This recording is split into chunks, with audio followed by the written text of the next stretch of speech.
7h, 8h30, Benjamin Glaise. Sud Radio, il est à 7h24. Tout compte fait avec vous, Éric Revel. Bonjour Éric. Bonjour Benjamin, bonjour à tous. Bon, le président de la CPME, François Asselin, a considéré hier sur BFM Business que depuis la dissolution, l'instabilité politique avait coûté un trimestre de croissance à notre pays. Inquiétant, non ça, Éric, cette analyse du patron des PME françaises?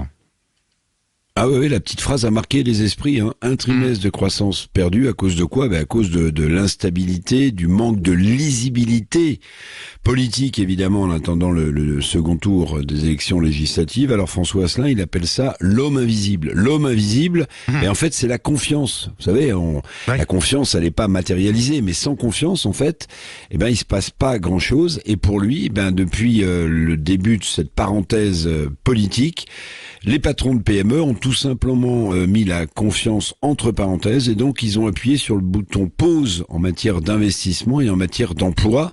Et pourquoi c'est embêtant? Mais parce que, il faut toujours le rappeler, ce sont les PME, Benjamin, et les TPE qui créent l'essentiel des jobs dans notre pays. Donc cette pause, cette inquiétude, ce manque de lisibilité, évidemment, plombe la croissance française. Oui, un trimestre de croissance de perdu pour le pays. Et vous l'avez dit, ça a manqué à la croissance parce qu'on n'avait pas besoin de ça. On n'avait pas besoin de ça, non. La croissance est déjà faible en France. Je vous rappelle que, d'après le chiffre officiel, la croissance c'est seulement plus 0,2% au premier trimestre 2024.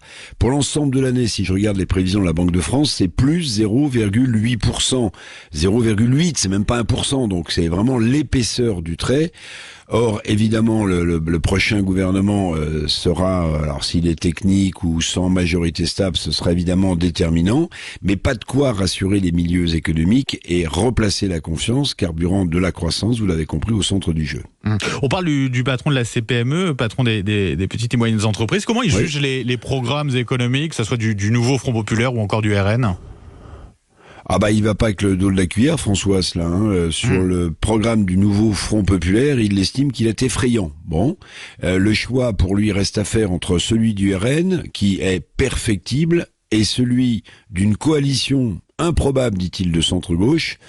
Mais ce qui l'inquiète, évidemment, en tant que patron des PME, c'est que ce gouvernement, cette coalition de centre-gauche, a déjà remis d'une certaine manière en cause, la réforme de l'assurance chômage, et on parle de la réintroduction de l'ISF, rappelle donc le fameux François Asselin.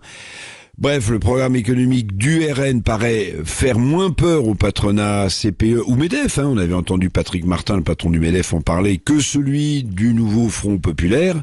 Quant à celui d'une coalition de centre-gauche qui sortirait peut-être dimanche soir d'une assemblée sans majorité absolue, il faut voir. Et là, on retombe dans quoi, Benjamin? On retombe dans l'incertitude, on retombe dans le manque de visibilité.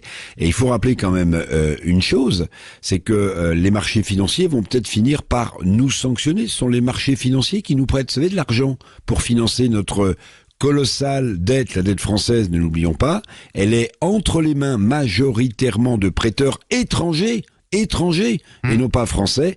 Et là, je peux vous dire qu'ils nous attendent au coin du bois et que ces investisseurs étrangers, pour financer la dette française, ils ne nous feront pas, bien qu'on soit pas à Noël, de cadeaux.